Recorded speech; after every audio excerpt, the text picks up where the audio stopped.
नमस्कार, अपना उत्तराखंड में आप सबका स्वागत है। मैं हूं आपके साथ प्रीति सिंह। चलिए बुलेटिन की शुरुआत करते हैं। आपको बता दें, ओलंपिक खेल चल रहे हैं। ओलंपिक खेलों में इंडियन महिला हॉकी की हार के बाद में एक ऐसा मामला सामने आया है जो वाकई काफी चौंकाने वाला है। आपको बता दें कि महिला टीम की हार के बाद में हरिद्वार की अगर बात करें तो वहां पर जब महिला टीम की हार हुई है उसके बाद में एक व्यक्ति की तरफ से वहां पर आतिशबाजी की गई है। आरोपी सहित 3 लोगों के खिलाफ में सिडकुल थाने में शांति भंग और साथ ही SC/ST एक्ट की धाराओं के तहत मुकदमा दर्ज कर लिया गया। पुलिस मामले की जांच में जुटी हुई है। दरअसल बुधवार को टोक्यो में चल रहे ओलंपिक खेलों में भारतीय महिला हॉकी टीम का अर्जेंटीना के साथ में मुकाबला चल रहा था। मुकाबले में अर्जेंटीना ने भारतीय हॉकी टीम को 2-1 से हरा दिया। हॉकी प्लेयर वंदना कटारिया ने यहाँ पर परिजनों का ये आरोप है कि उनके पड़ोस में रहने वाला विक्की पाल उनसे काफी ईर्ष्या रखता है, जिससे टीम के हारने पर विक्की पाल ने आतिशबाजी करी है। इसकी सूचना तुरंत पुलिस को दी गई। सूचना पाकर पुलिस मौके पर पहुंची है। आरोपी विक्की पाल को हिरासत में ले लिया गया। वंदना कटारिया की भाई की तहरीर पर 3 आरोपियों के खिलाफ में मुकदमा दर्ज कर लिया गया। फिलहाल पुलिस मामले की जांच में जुटी हुई है। मामला एक संज्ञान में आया है कि जो हमारा Indian national women hockey team में जो प्लेयर है वंदना कटारिया, कल जो हमारा विमेन हॉकी टीम हारने के बाद जो है इनका भाई द्वारा सूचना दी गई है कि इनका घर का बाहर जो आतिशबाजी चलाई गई है और जाति सूचक शब्दों का प्रयोग किया जाए करके, तो उस आधार पर जो है हमने 3 लोगों के विरुद्ध जो है सेक्शन 504 IPC एवं सेक्शन 3 SC/ST एक्ट में मुकदमा कायम किया है और उसमें एक व्यक्ति को हमने गिरफ्तार भी कर लिया गया है। बाकी विवेचना की कार्रवाई जारी है। इनकी तरफ से शिकायत की गई है? ये वंदना कटारिया का भाई की तरफ से जो है शिकायत दी गई कि मैच खत्म हुआ और मतलब वे 2-1 से इंडिया हारी, तभी मोहल्ले वाले ने विक्की ने पटाखे फटकाए और हमारे दिल को बहुत ठेस पहुंची। जबकि ये इंडिया में रहते हुए इसकी ये औकात नहीं है कि ऐसा कुछ करेगा। तो हम चाहते हैं कि इस पर कार्रवाई करे जाए और इसे लंबा पहुंचाया जाए। तो पुलिस को कंप्लेंट करी आपने? जी हाँ, पुलिस को वो करी। देवर ने मेरे फ़ोन किया, पुलिस आई और वे उन्हें अरेस्ट कर भी ले गए। पर देखते हैं कि क्या होता है। अगर नहीं हुआ ना तो हम जितना भी परिवार है सब अपना जल के वहीं से आत्महत्या कर लेंगे। पटाखे फटका रहे इंडिया के हारने से दूसरी जाति के, और यहाँ जाति भेदभाव हो रहा है। विक्की पाल और टीटू पाल, ये इन लोगों ने घर में बहुत ज़्यादा पटाखे फटकाए। इसी कई दिनों से हमारे घर पे अटैक भी करना चाह रहे थे। चोरी में सबको दिखाया और पुलिस को कॉल किया, पुलिस आई, अरेस्ट करके ले गई, लेकिन वे फिर जातिवाद करके निकल जाएंगे क्योंकि ऊंची जाति के वो हम छोटी जाति के। ऐसा कार्रवाई हमें चाहिए, इसे लंबा जेल जाना चाहिए बस।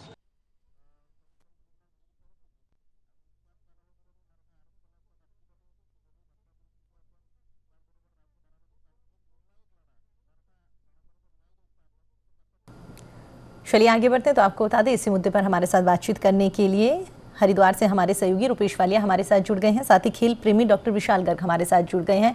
डॉक्टर विशाल गर्ग, बहुत बहुत स्वागत है आपका न्यूज़ इंडिया पर। आपके पास आऊंगी, उससे पहले रुपेश आपके पास आना चाहेंगे, क्या कुछ है पूरा मामला? बहुत ही कल यहाँ पर जो ओलंपिक में महिलाओं की हॉकी टीम का जो मैच खेला गया, अर्जेंटीना के जैसी भारतीय महिलाओं की हॉकी टीम हारी है, तो उसके बाद यहाँ उनके वंदना कटारिया है, वंदना कटारिया के जो गांव है रोशनाबाद, वहां पर एक कोई विक्की पाल नामक प्राणी है और उसने वहां पर आतिशबाजी की और आतिशबाजी करने की सूचना बिल्कुल आग की तरह पूरे शहर में फैल गई। और साथ ही साथ जो वंदना कटारिया के परिजन हैं उन्होंने SSP को तत्काल फोन पर पूरे मामले से अवगत कराया। SSP ने तुरंत पुलिस को भेजकर जो विक्की पाल है जिसने आतिशबाजी की है महिला हॉकी टीम के हारने पर, उसे तुरंत गिरफ्तार कर लिया है। जो वंदना कटारिया के परिजन हैं उनका साफ साफ कहना यही है कि क्योंकि वो पहले से ही उन लोगों से ईर्ष्या रखता है, तो इसलिए महिलाओं की हॉकी टीम जैसी ओलंपिक में हारी तो उसके बाद उसने आतिशबाजी की है, जो वाकई बहुत ही गलत है। उन्होंने उस पर कार्रवाई की मांग करते हुए यह भी मांग की है कि उसे तत्काल जो है जेल भेजा जाए, क्योंकि उसने देश विरोधी काम किया है कि महिलाओं की जो हॉकी टीम, भारतीय हॉकी टीम हारी है तो उसके बाद उसने आतिशबाजी की। जी तो पुलिस की ओर से क्या कुछ अपडेट इस मामले को लेकर? देखिए प्रीति, जो मुख्य आरोपी है विक्की पाल, उसे तो पुलिस ने गिरफ्तार कर लिया है। साथ ही साथ उसके अलावा जो 2 अन्य लोग हैं वो भी पुलिस की गिरफ्त में नहीं आए हैं। 3 लोगों के खिलाफ यहाँ पर वंदना कटारिया के भाई की तहरीर के आधार पर मुकदमा दर्ज किया गया है। फिलहाल विक्की पाल को यहाँ पर पुलिस ने हिरासत में ले लिया है और उससे पूछताछ चल रही है। बाकी जो 2 अन्य लोग हैं वो भी पुलिस की गिरफ्त से बाहर हैं। ठीक है रुपेश, हमारे साथ बने रहिएगा, दोबारा आपका रुख करेंगे। आपको बता दें डॉक्टर विशाल हमारे साथ जुड़े हुए हैं। डॉक्टर विशाल, जिस तरीके से कह सकते हैं कि मामला निकलकर सामने आया है, कैसे देखते हैं आप इसे? आपको क्या लगता है कि वाकई इस तरह के मामले जो निकलकर सामने आ रहे हैं उससे खेल प्रेमी जो है, जो समाज है, या कह सकते हैं कि वाकई ही इतनी मेहनत करके जो लोग इतने मुकाम पर गए हैं उनका कितना मनोबल टूटता है? देखिए, एक बहुत ही बड़े दुर्भाग्य की बात है कि हमारे उत्तराखंड की बेटी, हमारे उत्तराखंड का गौरव वंदना कटारिया, देखिए उत्तराखंड से ओलंपिक के लिए पदक लाने में, और वंदना कटारिया ने सालों के बाद वो महिला हॉकी खिलाड़ी है जिसने हैट्रिक लगाई है और हमारे हरिद्वार शहर का, हमारे उत्तराखंड का गौरव बढ़ाया है। और ऐसे दुर्भाग्यपूर्ण और ऐसे देशद्रोह का काम करने वाले परिवार को सख्त से सख्त सजा मिलनी चाहिए। ये साफ साफ राष्ट्रद्रोह का मामला है। कहीं ना कहीं देखिए, वंदना कटारिया छोटे परिवार से आती हैं और इतनी मेहनत के बाद, उनके पिताजी से भी मैं मिला हूँ जब वो थे, और वंदना जी को हमने बहुत बार सम्मानित भी किया अपने शहर। हमारे लिए गौरव की बात है, इतने एक छोटे से कस्बे से एक बिटिया जो निकल कर बाहर आई और हॉकी टीम के अंदर उसने देश का प्रतिनिधित्व किया और हैट्रिक लगाई, ये बहुत बड़ी बात है। सालों में किसी खिलाड़ी ने, किसी महिला खिलाड़ी ने हैट्रिक लगाई, तो कितने गौरव की बात है। और एक भारतीय टीम, हॉकी टीम का मैच हारने के बाद जो पड़ोसियों ने इतना दुर्भाग्यपूर्ण कार्य किया है, ये बहुत ही शर्मनाक और निंदनीय है। पूरा खेल प्रेमी समाज इससे बहुत आहत है। हम लोगों ने इसको बहुत दुर्भाग्यपूर्ण करार दिया और एसएसपी साहब से मैंने बात करी, और उसके बाद जो विक्की पाल और दूसरे जो विरोधी थे उनको गिरफ्तार भी किया गया, विक्की पाल को। और हमारी यही मांग है कि देखिए, उस परिवार की सुरक्षा भी बढ़ाई जाए। वंदना हमारे लिए, हमारे देश के लिए बहुत ही गौरव का वो है, हमारे लिए खेल रत्न है वो। और दूसरी बात यह है कि उस परिवार को सख्त से सख्त सजा मिलनी चाहिए जिन्होंने ऐसा कार्य किया। इससे खेल प्रेमी जो है वो आहत होते हैं। बिल्कुल। और कहीं ना कहीं ये हमारे लिए बहुत दुर्भाग्य की बात है। कह सकते हैं कि वाकई जिस तरीके से आपने कहा कि इस पूरे मामले को लेकर पुलिस प्रशासन फिलहाल कार्रवाई करता हुआ नजर आ रहा है, कह सकते हैं कि वाकई जो तमाम खेल प्रेमी हैं उनके लिए काफ़ी निराशा की बात है। लेकिन ऐसी सोच के व्यक्ति अगर समाज में रह रहे हैं, पनप रहे हैं, तो कह सकते हैं कि वाकई सोसाइटी के लिए, पूरे देश के लिए कितना घातक साबित होगा आने वाले दिनों में।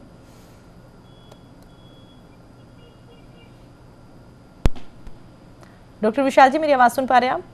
हाँ जी, हाँ मैम जी। देखिए, आपने सही कहा, बिल्कुल ऐसी सोच के व्यक्ति जो है, देखिए हिंदुस्तान पाकिस्तान का मैच होता है तब भी हमें कुछ ऐसा सुनने को मिलता है। तो इन सब चीजों से कहीं ना कहीं जो खेल प्रेमी हैं या दूसरे जो लोग हैं उनपे कहीं ना कहीं ये एक मानसिक रूप से जो है वो उनके लिए ठीक नहीं है। जो क्योंकि खेल एक ऐसी चीज है, बहुत कम लोग इसके अंदर मेहनत बहुत लोग करते हैं, लेकिन बहुत कम लोग निखर कर आते हैं। मैं यहाँ से बॉक्सिंग को प्रतिनिधित्व करता हूँ, यहाँ से मैं वाइस प्रेसिडेंट उत्तराखंड बॉक्सिंग से हूँ, और हमें पता है कि खिलाड़ी को कैसे तैयार किया जाता है। हमारे हरिद्वार से एक बच्ची ने नेशनल में गोल्ड लिया था, उस बच्ची का बहुत सम्मान किया गया था। तो खिलाड़ी जो है उसको निखरने में, उसको बनने में बहुत समय लगता है और टूटने में बहुत कम समय लगता है। तो ऐसी चीजों से जो है उसका परिवार भी आहत होता है, कहीं ना कहीं खिलाड़ी के भी मानसिक रूप से उसके ऊपर जो है वो दिक्कतें आती हैं। तो मेरा यही मानना है कि जो हमारे जो आसपास के लोग हैं उनको उन्हें प्रोत्साहित करना चाहिए, ना कि उनको इस तरह के काम करके उनके जो कहते हैं कि उनको हतोत्साहित करना चाहिए। लेकिन कहा जा रहा है इस मामले को लेकर कि कोई पर्सनल द्वेष जो है, ऐसी घटनाएं भी पहले सामने आ चुकी है। अभी जिस तरीके से हम सुन रहे थे कि वहाँ पे उनके फैमिली मेंबर्स में से किसी से कहा जा रहा था कि यहाँ पर जातवाद जो है वो काफ़ी फैला हुआ है, जिसकी वजह से इस तरीके से पहले भी कई बार उनकी ओर से अटैक करने की कोशिश की गई है। कह सकते हैं कि ये उन्हें एक मौका मिल गया कि यहाँ पर महिला टीम हारी है और उसके बाद में उनकी ओर से आतिशबाजी की गई, लेकिन कहीं ना कहीं द्वेषतापूर्ण व्यवहार जो है वो काफ़ी सालों से यहाँ पर चलता हुआ नजर आ रहा है उनके परिवार को लेकर। जी मैम, ऐसा है कि देखिए, मैं मानता हूं कि हो सकता है परिवार में द्वेष हो, आपस में किसी भी वजह से हो सकता है, लेकिन जो ये कार्य किया गया उनके द्वारा ये कहीं ना कहीं बहुत निंदनीय और शर्मनाक है। क्योंकि कारण ये है कि देखिए, वो इस समय ओलंपिक में मेडल लाना एक बहुत बड़ी बात थी। बिल्कुल, क्योंकि बहुत सारे लोगों के तो सपने होते हैं, बहुत सारे लोग तो यहाँ कह सकते हैं कि सेलेक्ट भी नहीं हो पाते वहां तक पहुंचने के लिए। पूरे भारत से हमने यहाँ पे भी स्पेशल कार्यक्रम किया गया था, देहरादून से भी, और हमारे उत्तराखंड से बहुत सारे लोग हरिद्वार आए। और जब 23 जुलाई को टीमें जब भेजी गई, 23 जुलाई से टोक्यो में शुरू हुआ, हम सब लोगों ने इसके लिए चीयर अप किया खिलाड़ियों के लिए। हमारे प्रधानमंत्री मोदी जी ने और हमारे खेल मंत्री, सभी लोगों ने खिलाड़ियों को चीयर अप किया कि खिलाड़ी जीते और देश का गौरव बढ़ाए। आज 41 साल बाद हमारी हॉकी जो है पुरुष की टीम जो कांस्य पदक लेके आए, हमारे लिए भाग्य की बात है। तो ऐसे में कोई अगर पड़ोसी अड़ोसी द्वेष के कारण अगर किसी भी खिलाड़ी के, क्योंकि देखिए पूरे देश का एक सम्मान है, गौरव है, इतना उनको सोचना चाहिए। मैं मानता हूँ कि अगर परिवार में द्वेष भी है, ये द्वेष निकालने का समय नहीं है, आप द्वेष किसी और समय निकालिए। अगर वो टीम आज हारी है, इतनी मेहनत के बाद अगर वो टीम, देखिए ऑस्ट्रेलिया को हराना कितने बड़े गौरव की बात है। ऑस्ट्रेलिया बिल्कुल बिल्कुल बड़ी उलटफेर हमारी हॉकी टीम ने करी, तो हमारे लिए सौभाग्य की बात थी। हम चाह रहे थे कि टीम हमारी जीते और आगे बढ़े, पदक ले। बिल्कुल विशाल जी, अब देखने वाली बात होगी कि पुलिस प्रशासन तक ये मामला पहुंचा है, तो पुलिस प्रशासन इस मामले में आगे क्या कार्रवाई करती है। रुपेश और डॉक्टर विशाल जी, आप हमारे साथ जुड़े, अपनी जानकारी साझा करिए, हमारे साथ बातचीत करिए, उसके लिए आपका बहुत बहुत धन्यवाद।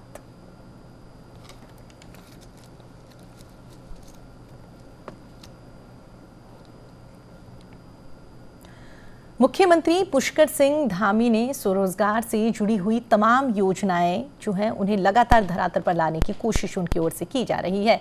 इसी कड़ी में कह सकते हैं मुख्यमंत्री ने सचिवालय में प्रदेश के विभिन्न विभागों में संचालित स्वरोजगार योजनाओं की समीक्षा करते हुए तय लक्ष्यों को निर्धारित और साथ ही समयावधि में पूरा करने के निर्देश दिए हैं।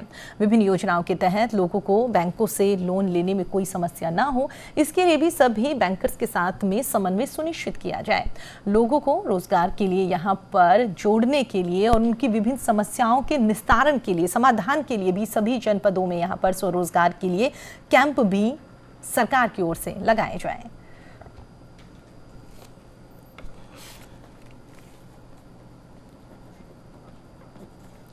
चलिए आगे बढ़ते हैं, तो आपको बता दें इसी खबर पर अधिक जानकारी के साथ में हमारी सहयोगी साक्षी हमारे साथ जुड़ गई है। साक्षी, आज जो सीएम की ओर से समीक्षा की गई, क्या क्या मुद्दे इस दौरान रहे और क्या कुछ खास रहा इस समीक्षा में?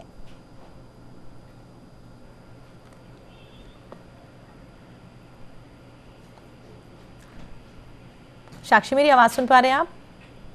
दोबारा साक्षी जी अपना सवाल दोहराइएगा। जी, आज जो समीक्षा बैठक का आयोजन किया गया था सीएम की ओर से, कौन कौन से मुद्दे इस दौरान यहाँ पर रहे साक्षी, और क्या कुछ खास रहा इस बैठक में?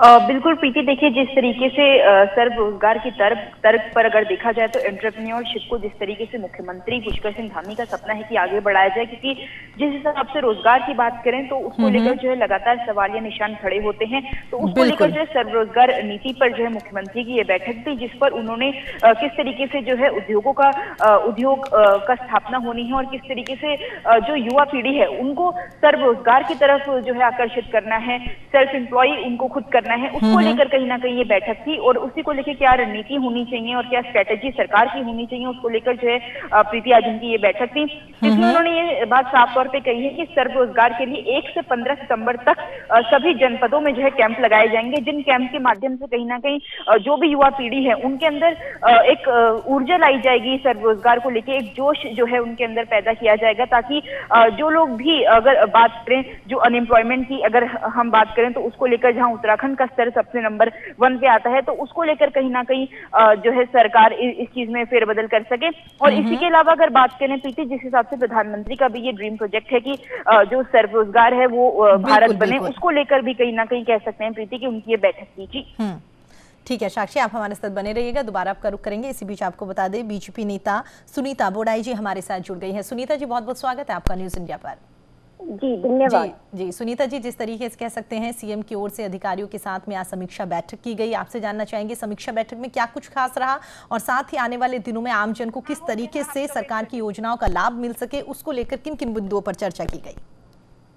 जी प्रीति मैम, जैसे हमारी राज्य सरकार का अभी तक जो भी कार्यकाल अभी रहा है 4.5 साल से, तो लगातार हमारी भाजपा हमारी सरकार का जो लक्ष्य है वो अंत्योदय को प्राप्त करने, अंत्योदय का लक्ष्य प्राप्त करने को लेकर हमारी सरकार प्रतिबद्ध है। और सबका साथ, सबका विकास और सबका विश्वास, इस मूल मंत्र को लेकर हम उत्तरोत्तर आगे बढ़ रहे हैं। और जहां तक आज की बैठक का सवाल है, तो आत्मनिर्भर भारत अभियान जो हमारा पिछले वर्षों से चल रहा है, उससे हमारी गवर्नमेंट जो है पूरी तरह से फोकस्ड है। और आज इस समीक्षा बैठक में यही हुआ कि जो भी हमारे लघु उद्योगों से रिलेटेड व्यवसाय हैं या एंटरप्रेन्योरशिप है या हमारे स्टार्टअप्स हैं, किस तरीके से युवाओं को जो है इन योजनाओं का लाभ दिलाया जाए और आत्मनिर्भर योजना के माध्यम से जो है सशक्त बनाया जाए। तो ये हमारी सरकार का मेन अभी स्वरोजगार पर फोकस है और बहुत सारे कार्य जो हैं हमारे पैरेलल चल भी रहे हैं। जैसे कि अभी हमने आप देखा होगा कि धामी सरकार की अगर मैं खासकर बात करूं और एक महीने की जो कार्यक्रमों की समीक्षा हुई है तो उन्होंने रोजगार से रिलेटेड जितने भी हमारे देखिए अतिथि शिक्षक हैं उनका वेतन भी 15,000 से 25,000 किया। फिर हमारे जो MBBS इंटर्न्स युवा हैं उनका स्टाइपेंड भी पहले 7,500 था और हमारी धामी सरकार ने उसे 7,500 से बढ़ाकर 17,000 किया है। तो हमारी गवर्नमेंट का जो है अभी जितना भी समय हमारे पास अभी बचा है उसमें हम लोगों का ये लक्ष्य है कि हम प्रत्येक युवा के हाथ में रोजगार दें और हमारी भर्तियां जिस तरीके से हमने लक्ष्य निर्धारित किया है कि 20 से लेकर 22,000 तक की हमने प्रत्येक विभागों में जो है भर्तियां कराना है और उन भर्तियों से रिलेटेड आप देख ही रहे होंगे कि विभागों में लगातार जो है भर्तियां निकल रही हैं, लोक सेवा आयोग के माध्यम से भी निकल रही हैं और तमाम तरह की जितनी भी हमारी योजनाएं हैं वो पैरेलल चल रही है, चाहे वो हमारी विकास परियोजनाएं हैं या हमारी आपदा से रिलेटेड जितने भी हमारे दिवंगत भाई बहन हैं उनसे रिलेटेड सहायता देने की घोषणाएं हैं। और अगर मैं मैनिफेस्टो की भी बात करूं जो हमारी भाजपा ने अपना दिया था तो उसमें क्या था कि उसके हिसाब से 75% मैं यहाँ पे बता रही हूँ आपको कि घोषणाओं को पूरा कर लिया गया है प्रत्येक जनपद में जी। तो स्वास्थ्य के विभाग में भी 205 करोड़ की अभी पैकेज की स्वीकृति हुई है और आप देख रहे हैं कि लगातार इसी हफ्ते में हमने वात्सल्य योजना के माध्यम से हजारों जो है 2000 प्लस हम लोगों ने परिवार चिन्हित किए हैं जिसमें हम वात्सल्य योजना का जो है लाभ बच्चों को दिलाएंगे और माननीय मुख्यमंत्री जो महालक्ष्मी देखिए सुनीता जी इस बात से इनकार नहीं कर सकते कि वाकई ही पुष्कर सिंह धामी जो है दिन रात मेहनत करते हुए दिखाई दे रहे हैं। हालांकि विपक्ष लगातार ये बात कहता है कि आगामी विधानसभा चुनाव है जिसकी वजह से दिन रात वो मेहनत करते हुए दिखाई दे रहे हैं, लेकिन उससे इतर कह सकते हैं कि वाकई ही वो कोशिश कर रहे हैं। लेकिन सबसे बड़ी बात यह है कि जो भी योजनाएं वो चला रहे हैं वो फिलहाल कागजों तक ही सीमित है, क्योंकि वक्त तो लगेगा। ऐसा तो नहीं है कि योजनाओं का उन्होंने तैयारी करी और उसके बाद में तुरंत धरातल पर उतर गई। तो कह सकते हैं कि योजनाएं बनाने के साथ साथ उन्हें धरातल पर कैसे उतारा जाए वो भी चुनाव से पहले, ये एक बड़ी चुनौती कह सकते हैं फिलहाल है। जी जी, और लगातार माननीय मुख्यमंत्री जी देखिए आप चाहे वो रिन्यूएबल एनर्जी के क्षेत्र में हो, अभी आपने सौर ऊर्जा स्वरोजगार योजना के माध्यम से भी हमने हजारों युवाओं को जो है लाभान्वित किया, जिसमें कि हमने सबसे पहले बेरोजगार योजना जो हिल एरिया और प्लेन एरिया के लिए हमने स्पेशल जो सब्सिडी के साथ में योजनाएं चलाई थी। आज लोग जो है उसका लाभ ले रहे हैं, जनता लाभ ले रही है और हमारे वीर चंद्र सिंह गढ़वाली पर्यटन योजना स्वरोजगार योजना है उसके माध्यम से भी हमारे इस व्यवसाय में भी काफी लोगों ने लाभ लिया है और लगातार जनता जो है सभी योजनाओं को के बारे में जान रही है, लाभ ले रही है और लाभान्वित हो रही है। तो यहाँ पे धामी सरकार की बहुत बड़ी मैं कहूंगी कि एक महीने के अंदर जिस प्रकार से उन्होंने निर्णय लिए हैं और यहाँ तक भ्रष्ट अधिकारियों को भी उन्हें आईना दिखाने का भी काम किया है, वो बहुत ही प्रशंसनीय है। और आने वाले समय में भी आप देखेंगे कि जितने भी जहाँ पे भी अभी 4-5 महीने हमारे पास जो भी कार्य के बचे हैं उसमें भी तमाम योजनाओं को हम धरातल पर लाएंगे और उसमें लगातार हमारी सरकार जो है वो कार्यरत है। लेकिन सुनीता जी आपको नहीं लगता कि जिस तरीके से सीएम धामी की ओर से दिन रात यहाँ पर मेहनत की जा रही है, अगर पहले जो सीएम थे उनकी ओर से भी इसी तरीके से कामकाज किए जाते तो शायद जो योजनाएं अब बनती हुई दिखाई दे रही हैं वो अब तक धरातल पर भी उतर चुकी होती और शायद उसका असर भी आम जन में दिखाई देता। बिल्कुल प्रीति जी, देखिए मैं यहाँ पे थोड़ा सा आपको ये बताना चाहती हूँ कि पूर्व मुख्यमंत्री श्री त्रिवेंद्र सिंह रावत जी के समय पे भी आपने देखा होगा कि बहुत ऐतिहासिक निर्णय हुए हैं। आप देखिए कि महिलाओं के लिए स्पेशल जो उन्होंने अपनी पैतृक संपत्ति में हिस्सेदारी लेने की जो बहुत बड़ा एक सराहनीय पहल की थी, वो बहुत ज्यादा जो है अवेयरनेस लेकर आती है, क्योंकि महिलाओं के क्षेत्र में जब बहनों की शादी हो जाती है तो यही रहता है कि बहनें माँ के घर से विदा हो जाती हैं और ससुराल में आती हैं, तो दोनों जगह उनको सामना करना पड़ता है इन मुसीबतों का। तो ये बहुत अच्छा एक उत्तराखंड में कार्य हुआ है। दूसरी बात, माननीय मुख्यमंत्री पूर्व मुख्यमंत्री श्री त्रिवेंद्र सिंह रावत जी ने घसियारी योजना का भी यहाँ पे शुभारंभ किया था, जिसके टेंडर्स भी हो गए हैं। उससे हमारी जो पहाड़ी ग्रामीण बहनें हैं जो इतने कष्टों में अपना पहाड़ी जीवन बिताती हैं और अपने परिवार का जीवन यापन करती हैं और मुश्किलों से जीवन उनका होता है, लड़ाइयों से लड़ते हुए, चुनौतियों को देखते हुए, तो उनके जीवन में भी घसियारी योजना का बहुत लाभ उन्हें मिलेगा।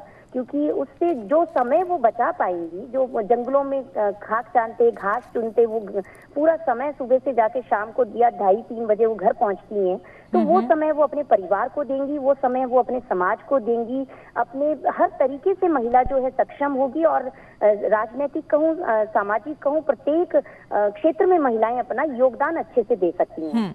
आज जो समीक्षा कह सकते हैं कि यहाँ पर सीएम की ओर से की गई थी, तमाम बिंदु यहाँ पर रखे गए थे, लेकिन सबसे ज़्यादा इम्पोर्टेंट कह सकते हैं सुनीता जी यहाँ पर कि स्वरोजगार जो है उस पर फोकस करने की बात कही गई थी। प्रधानमंत्री नरेंद्र मोदी का भी कह सकते हैं सपना है, लगातार वो अपने तमाम भाषणों में कहते हैं कि स्वरोजगार जो है वो यहाँ पर इंसान अगर शुरू करे तो शायद जो बेरोजगारी दिखाई दे रही है वो भी घटती हुई दिखाई दे। उसी के उपलक्ष्य में कह सकते हैं कि उत्तराखंड में भी ये पहल यहाँ पर शुरुआत की गई है, लेकिन सबसे ज़्यादा लोगों को बैंक में लोन लेने के टाइम में दिक्कतों का सामना करना पड़ता है। यही एक वजह मान सकते हैं कि बैंकर्स के साथ आज सीएम ने बातचीत करी, तो उसमें क्या कुछ खास रहा सुनीता जी? देखिए, एक्चुअली क्या है कि योजनाओं का लाभ लेने के लिए सबसे बड़ा जो एक फैक्टर रहता है वो यही रहता है कि लोनिंग व्यवस्था कैसे हो, किस प्रकार से बहनों को जो है आसान किस्तों में लोन उपलब्ध हो। और हमारी सरकार ने तो आपने देखा होगा कि माननीय धन सिंह रावत जी ने 5-5 लाख के चेक भी बांटे हैं बहनों को अपने अपने व्यवसाय को स्थापित करने के लिए। और बहुत सारी जैसे अटल आवास योजना है, खाद्यान्न योजना है, अटल आयुष्मान योजना है, ये माननीय पूर्व मुख्यमंत्री श्री तीरथ सिंह रावत जी के समय पे भी चली।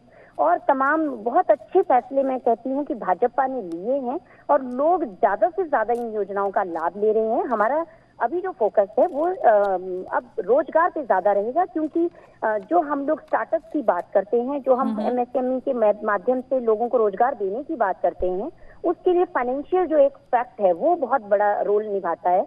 तो बहनों को अपने आधार कार्ड पे या अपने आइडेंटिटी पे किस तरीके से लोन की उपलब्धता मिले, उनको उसकी सहायता मिले, इन सब चीजों को हम और इजी तरीके से करके बहनों को सहयोग देना चाहते हैं। और आप देखिएगा कि अभी आयुष्मान कार्ड जो बन रहे हैं उसमें भी आप अभी एक बैठक हुई है जिसमें धन सिंह रावत जी ने बहुत इजी वे में कार्ड बनवाने की और उसको लागू करने की जो है प्रक्रियाएं सबको बताई हैं और उसके बारे में निर्देश भी हो गए हैं। तो उसी प्रकार से बैंकर्स को भी, चाहे हमारे ग्रामीण या जो चिन्हित बैंक्स हैं जो लोन प्रोवाइड करते हैं, और माननीय धन सिंह रावत जी ने तो सहकारिता के माध्यम से भी लोगों को बहुत लाभ दिलवाया है, बहनों और माताओं बहनों को।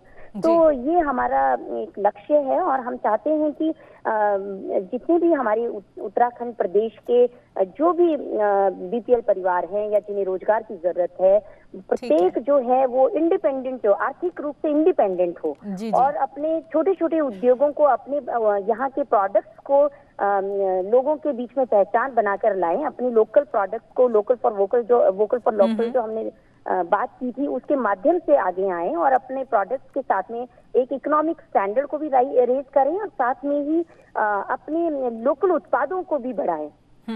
तो चलिए सुनीता हमारा फोकस जी बिल्कुल। हमारे साथ बातचीत करने के लिए, अपना कीमती टाइम देने के लिए आपका बहुत बहुत धन्यवाद। साक्षी, जिस तरीके से आपने भी बताया कि वाकई ही लगातार यहाँ पर सरकार कामकाज करती हुई नजर आ रही है। अब देखने वाली बात होगी कि आने वाले दिनों में वाकई सरकार की ओर से जो समीक्षा बैठक की गई है या जो योजनाएं बनाई गई हैं वो धरातल पर कितनी दिखाई देती है। साक्षी, आप हमारे साथ जुड़ी, आपने हमारे साथ तमाम जानकारी साझा करी, उसके लिए आपका भी बहुत बहुत धन्यवाद। चलिए फिलहाल इतना ही। आप देखते रहिए न्यूज़ इंडिया। नमस्कार।